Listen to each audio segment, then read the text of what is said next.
In this video, I am going to run through from start to finish how to make a GIF. For this assignment, we're dealing with internet and infinity and identity. Just sort of thinking about your identity or what it means to have an identity on the internet, what it means to be out there forever, right? Meaning that,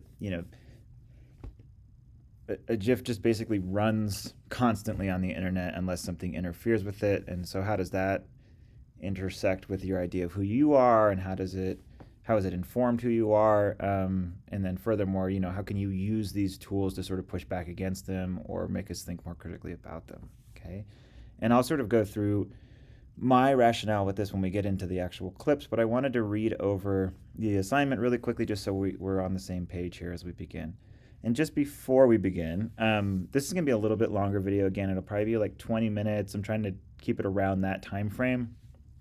I'm going to try to just focus on getting this thing done, and I have a plan, and I think that that's a fun way to work. And then I'll make another video with some, more sort of playful, experimental approaches and some different options that you can do that maybe I'm not going to use in mine, just to sort of show you what's possible and get those creative juices flowing.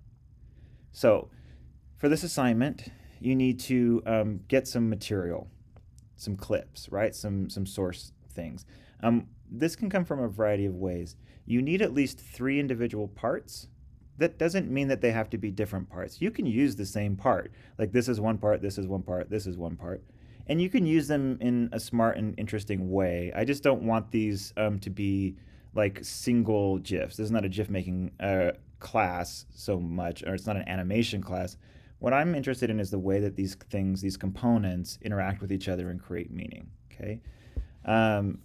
So the way that you can access this is this video file that we're going to make will accept JPEGs and TIFFs as well as PSDs, which is what I'm going to use. I'm going to use one of each of these.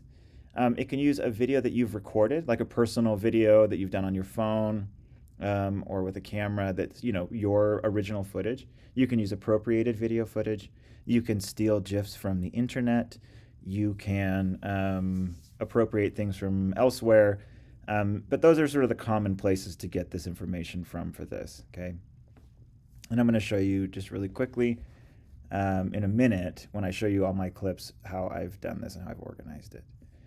So another parameter is that I want these to be less than 10 seconds. I mean, really a GIF, like this is a half a second loop, right? I mean, typically a GIF is very short, just a couple of seconds. I want to give you a little bit more latitude here because I'm not so much interested in like the GIF as I am in sort of creating animations that are, not so intimidating and will teach you a variety of skills and will create some moving image, but also tied to the internet and sourcing things from there, I think is interesting limitation, okay? So 10 seconds is the max. You can be much shorter. You need 3 individual parts. It can be made up of these variety of file formats, video, either found or made, still images, and those still images can be manipulated, which is what I've done prior to putting them into the video. And then you can find animations in a variety of places and source them that way, okay? And you are welcome to do things that we haven't talked about yet, like if you know how to appropriate footage or you know how to edit in Photoshop and do those kinds of things, really spread your wings and go for it. But you don't have to know how to do that stuff to do a good job with this project, okay? Just sort of do what feels good and what's exciting to you. I want this project to deal with identity and the internet, which we've already talked about a lot. We've done with the presentation, given you some examples of this and what this means. It doesn't have to be your identity. It can be identity as an idea. It could be, any sort of variety of things that sort of point back to what identity can mean either now or previously and across time, right? We've talked about intergenerational identity and that growth. So, really sort of take some time and think about what you want to execute and why. And maybe that will help you find some source material. And conversely, if you don't know what you want to do, sometimes it's nice just to go look for GIFs, look for content and see what sort of piques your interest, and then go sort of, it's, not backwards, but it feels sort of backwards to be like, well, I really like this video clip. How can I use it? What does it mean? And that might spark some interest for you as well. Okay, so don't just sit there and twiddle your thumbs if you can't think of anything. go be inspired, go look stuff up and see what sort of sinks in with you, okay? So here are the final technical details. We're going to do it in Premiere. We're going to export it as a GIF, which I'll show you how to do. These need to be 720 pixels, okay? And then I want them, oh, I need to change this, sorry. It needs to be 10 seconds maximum length and 10 frames per second, okay? I'll change it right now.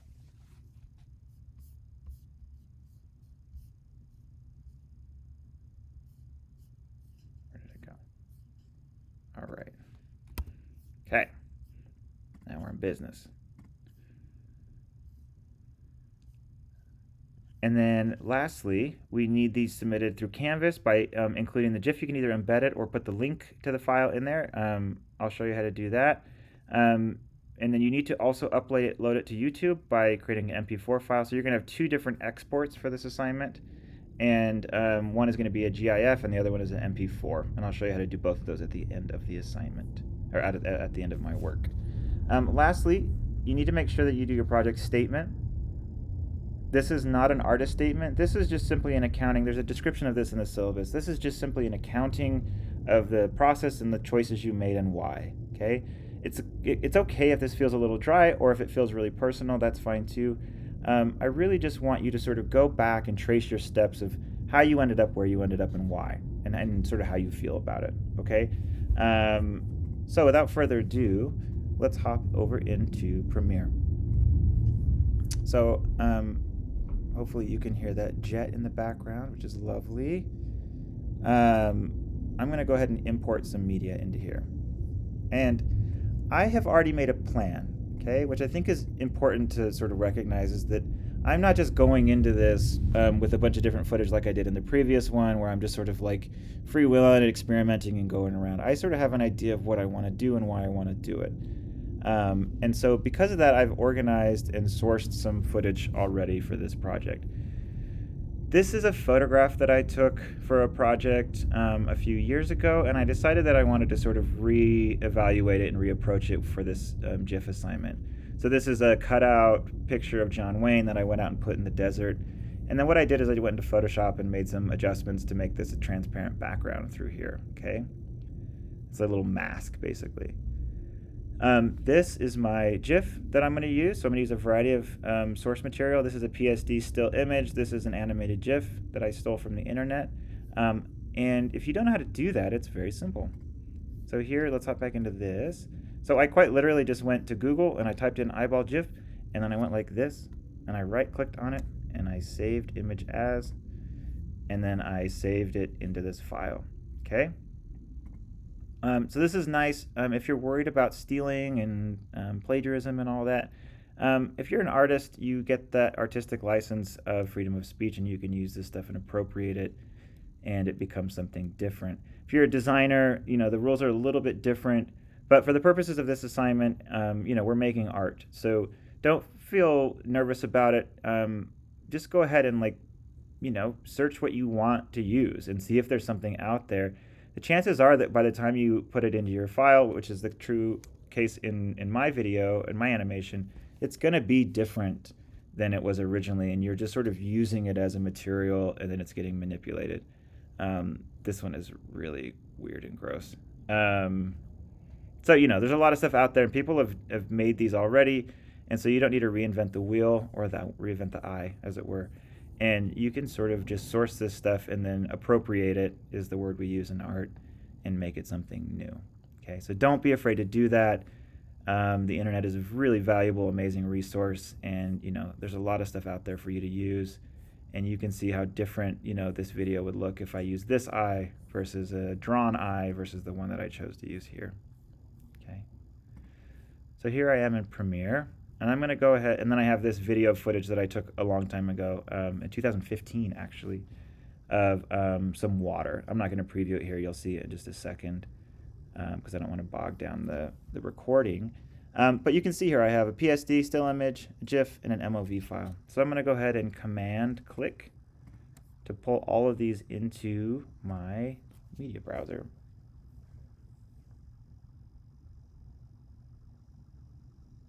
Oh, actually, I forgot. if you import different file types like this, you don't want to merge them. You want them as individual layers, okay? If they're all the same files, this won't come up. Same file types, it'll import them individually like you've seen in the previous videos. But when you start importing a bunch of things together, it tries to combine them, okay? So here you go. So now you can see my different media types. So I'm going to go ahead and pull in this video file. And the reason I'm going to do this is it's the largest one. I also am, sort of thinking ahead that I know that this is going to be my background. Okay, so it's just some slow motion. I'll play it water footage. Okay, and it's about what, 15 seconds long or so. Yeah. And because I know that I want this as the background, I can put this on my bottom layer. Because if you remember from the previous tutorials, these tracks are going to be hierarchical, meaning whatever is on top of the other is going to be on top of it visually. Okay, it's going to get priority in that layering system. And I know that I don't want anything, I don't want this layer on top of anything, I want it underneath everything. Okay, so I'm going to put that one in there first, and I'm going to deal with this audio track that I don't know if you can hear. Let's see. Yeah.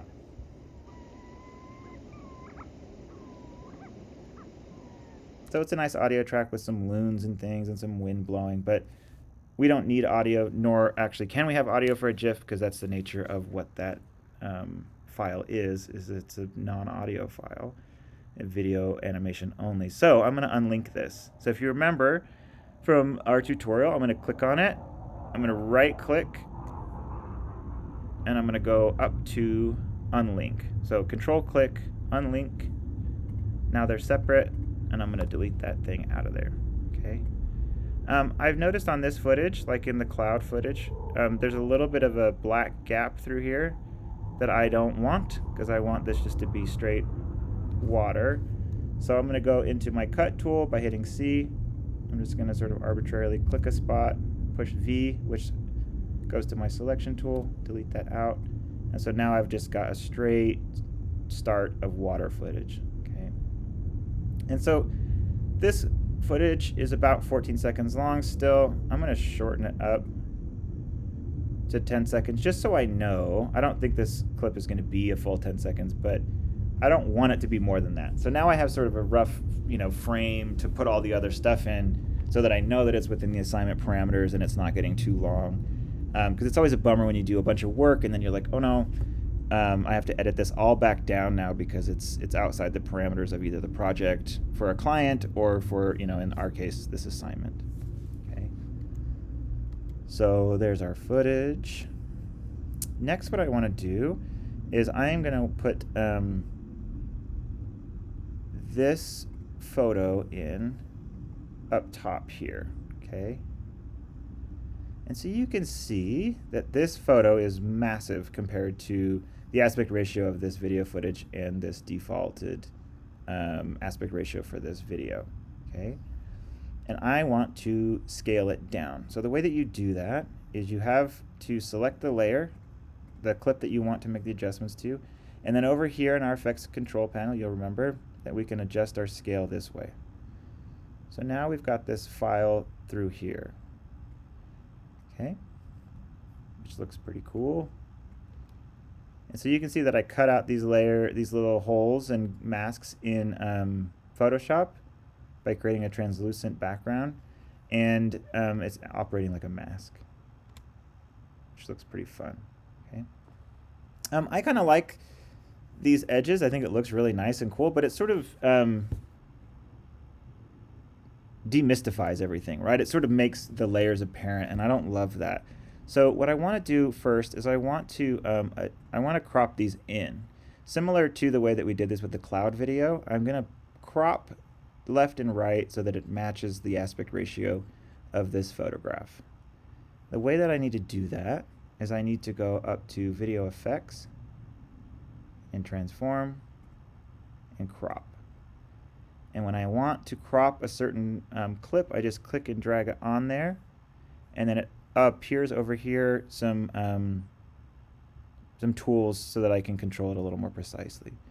So I don't need to adjust the top and bottom. I do need to adjust the left and right. So I'm going to go ahead and pull this in. I'm going to go just a hair over.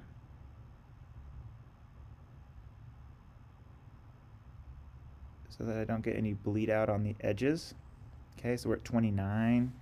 Let's see what that looks like. I just don't want any of this water creeping on the edges. So that looks good.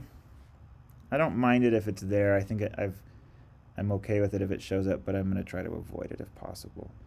So now I'm going to go from the right side. Okay, same thing. I'm going to sort of creep this in.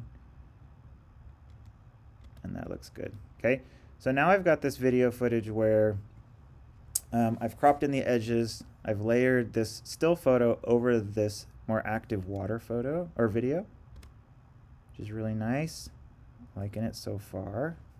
And you can see right now that I've got this here, I mean, this is about 5 seconds, so maybe that's what it'll just end up being. It's a little arbitrary, but I want it to be long enough that it looks interesting and new. It's not so fastly, it's not so quickly looping on top of itself, but there's some things happening, and so I can always extend this out and match it up to 10 seconds if I want, or reduce it down. Okay, we'll leave that there for now because it doesn't really make any difference. We'll see how it looks. So now what I need to do is I'm going to add this eyeball in here. Okay, I'm going to click and drag it into this middle clip, and so you can see if I take off this layer how it's a really, really large file compared to everything else. So same as before with the still image, I just need to scale this thing down. And I want it to be pretty close to the actual size of the hole in this mask over here. So it's going to take a little bit of finessing. So I'm going to go up here. And just before I get this fit in here, one of the fun things I think about this assignment and about appropriating footage is that it sort of forces you to adapt to what it is that you're using, right? Because you didn't custom make this, so you're sort of stuck with these black edges around this eyeball, okay, as opposed to just a perfectly spherical eye. And rather than go in and edit it and fix it and try to sort of custom fit it, I like the idea that you're sort of making adjustments and sort of rolling with the punches. I think that's a good thing to learn how to do as an artist and just probably as a person. Okay, so don't be afraid of that stuff. Just sort of adapt to it and see if it'll work. And if it doesn't, you can make some changes from there. So I'm going to go ahead and pull this up, which is pretty fun. Okay. And I don't really mind that black area underneath. It kind of makes it feel like it's an eye socket. Actually, that worked kind of nicely just right off the bat. So let's go ahead and play this and see what it does. And I'll pull this down so you can see it a little better.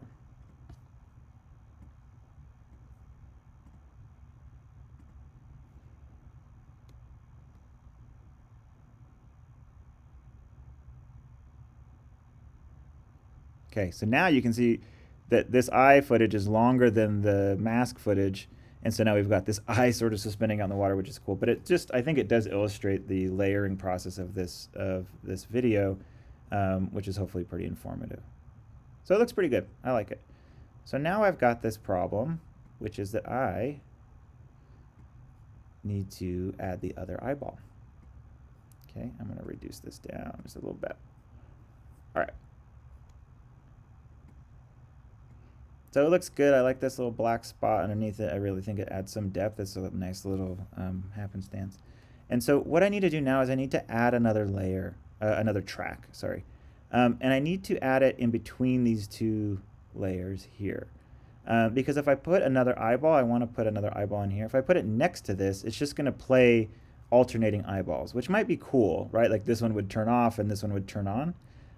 But I think I want to sort of go with my gut here and have both of them simultaneously sort of looking around. So what I'm going to do here is I'm going to right click or control click on this track, and I'm going to add one above it. And I'm just going to pop this guy up. Then I'm going to take this, and I could either copy and paste this in there, or I can just grab this guy again. Oops. And I can just click and drag it, maybe. Sorry, my trackpad is being weird. So now I can just click and drag this into there. Sorry about that. Okay. And so this is the same aspect ratio. So in terms of efficiency, it might have been a better idea to duplicate this because it's already pretty close to the scale that I want it to. But I might make this a little bit different size, and it doesn't really matter. It's just a question of, how you want to work and what makes sense to your line of thinking. So I'm going to go ahead and scale this thing down again, and I'm going to position this one over to the right. Okay, and then it's going to pop through there. Okay, and then you can see a little bit of this edge coming over that I don't love. So I'm going to knock this down just a little bit more. Let's see if I can't achieve a similar effect with that black sort of acting like the socket, and get lucky here with these limitations. So let's see what this looks like.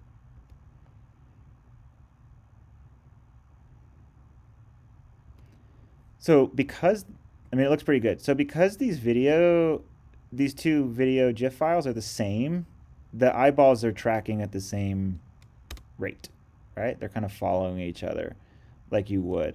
And so I don't know, let's try it. Let's see what happens if you cut this out. And we can just, actually we can cut it and delete it. I think actually what I'm gonna do is just pull this back a little bit and then pull this there. And let's see what happens if they get misaligned a little bit. I don't know how I feel about it.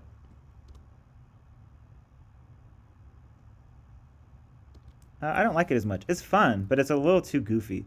So I'm gonna go ahead and go back to where they're, this is how your normal eyes would work, is they would follow each other together unless you, go cross-eyed or something. So I think that's it. I think my video is done. I think I just made my GIF. I do want to talk to you a little bit about what this piece is about in terms of identity. It's not just some arbitrary assignment. I was trying to, sort of do the assignment along with you all to give you some not only technical sort of inspiration and parameters, but also some conceptual insight. This piece is a combination of a couple of things. I'm really interested in the way that the West has attached itself to my identity, like the Western United States, and also historically. So this is the original photo is a photo of John Wayne that I took and I printed and I mounted it to foam core, and then I cut it out and then I went and placed it in the desert, where there's just like this little swamp oasis in the middle of nowhere. And so the reason I did that is I was thinking about the way that John Wayne is not actually who we think he is, or even maybe who he thinks he is. His name is not John Wayne, right? His name is Marion Robert Morrison. And I was thinking about how, he has this other identity that we're not even aware of or associate with him. And I was thinking about the way that he's become sort of mythical, and we sort of put all these ideas onto him, even though he's long gone, but also because, most of us don't even know who he is. He's a pop culture sort of superstar. But he's also iconic in terms of, the sort of Western personality and actor. And then I was thinking about that and trying to correlate it historically to another figure who is Moses, right? Who is this sort of like abandoned, unknowable person who just sort of appeared in the reeds, supposedly. And I think about like folklore in this way, and how biblical folklore attaches to Western folklore, and then my identity sort of gets wrapped up in all of that as somebody who grew up in, a place that Christianity is largely the practiced religion, as well as this Western sort of Americana identity altogether. And I liked sort of combining all of those things into one sort of mess, right?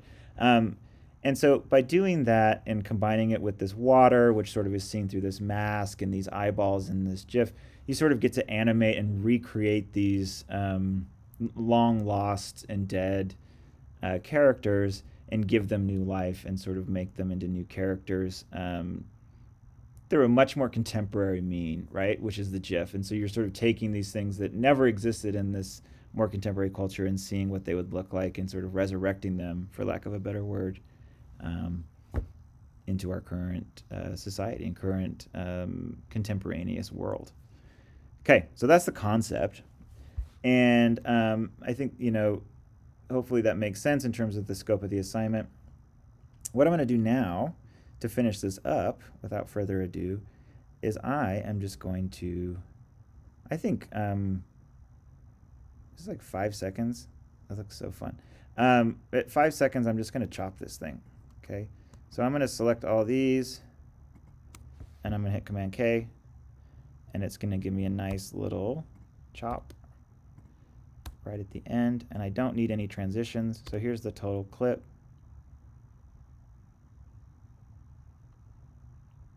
Okay. Oh, I got a little weird at the end. It's always good to preview.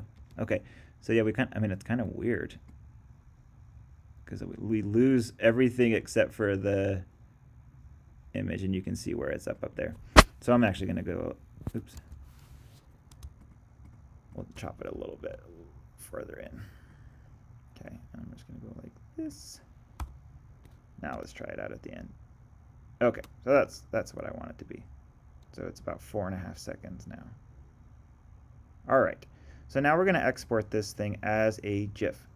So again, if you remember, when we export, we don't want to have any clips selected. We just want to be selected on the timeline box. And then I'm going to go to File, Export Media. You can see here that the total time signature is 4:30. I'm going to create a preview of right there. It looks perfect. So our previous sort of normal exports are still in place. So I'm just going to export this as an MP4 first. So keep in mind that we need to do 2 separate exports. We need to do one as an MP4 file and one as a GIF. And it's the same process, you just need to make different selections. So I'm going to leave this at H.264. I'm going to go down here. For this, I'm just going to go back to our YouTube file. This video footage is HD, so I'm going to leave it at that. And then I'm going to go to our output. I'm going to go into identity. I'm going to go to final. And I'm going to call this final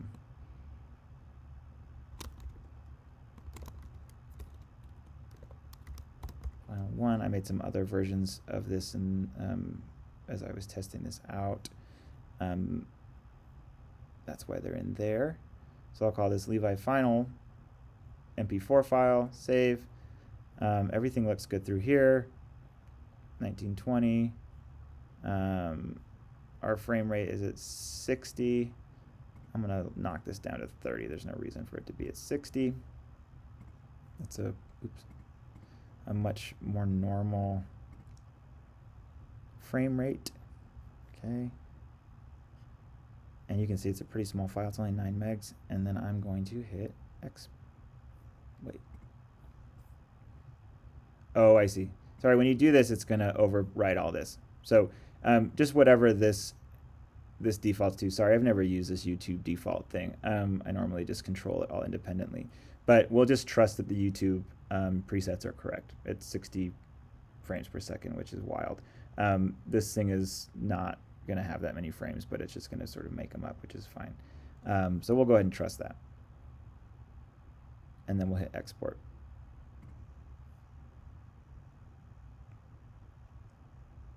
And it's pretty fast, so I'm just going to go ahead and leave it there. I'm just going to hop back in here in the interest of time, and because we're already at 30 minutes, and I'm going to show you how to do this as a GIF.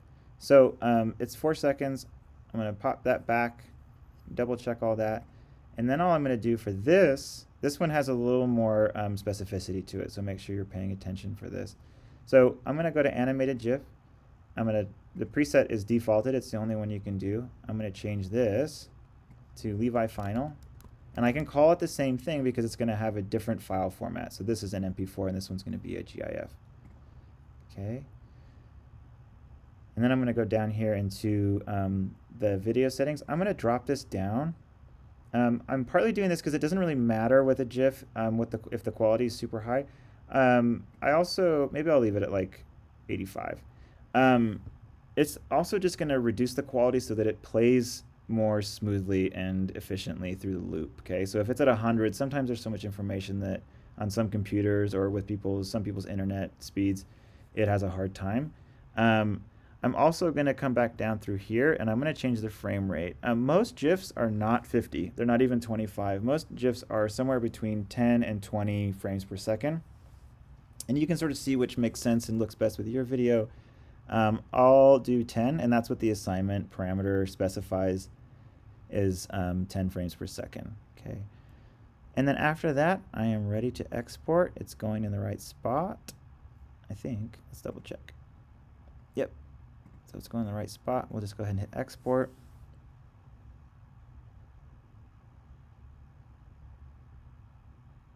And then we'll pull them up over in our Finder window. Okay. So here's our GIF. You can see it's previewing here. I'll push spacebar so you can see it. So you can see, right, the quality and the frame rate is a little goofy. We're losing some quality in the eyes. And if you compare that to, say, this, right, the water's a little sharper. Things look a little better. But, you know, for the most part, it looks pretty good, especially if you were looking at it on your phone or on a web browser. It's really not going to be super noticeable. I like that these eyeballs are color and that everything else is black and white. It really, you know, makes them sort of feel strange. Okay. Now that I'm looking at this, you know, you can see there's a little bit of a line underneath here. So if I wanted to, now that I've looked at it, I think what I'll do is I'll go back in and change the position to drop this down so there isn't that little tiny little hair. I think those things are really important, and sometimes you can't see any of that stuff until you've exported it, and that's pretty normal. So don't feel bad about it. You know, one of the downfalls of Premiere is that it has running so much memory and information at the same time that you can't quite see the full resolution thing until you export it. And then once you do, you pick up on a few of these little things. So I'm going to go back in and fix that and then re-export it. It'll take, you know, 2 minutes. But that is it. That's the assignment. Make sure you get these two exported. You're going to upload this one to YouTube. You're going to be able to put this one into Canvas during in the submission, or you can put the URL. So if you do this, you can open this with Google Chrome, and it will open it up in the actual web browser. Okay. And so then this becomes a URL of sorts that you can copy and paste places, and it will source back. But you can also just put the file in there, whichever makes sense to you. And that's it. Make sure you get these done. Get your project statement uploaded as well to the separate submission assignment, and you are all finished. And I hope it was fun, and I'm excited to see what you all come up with.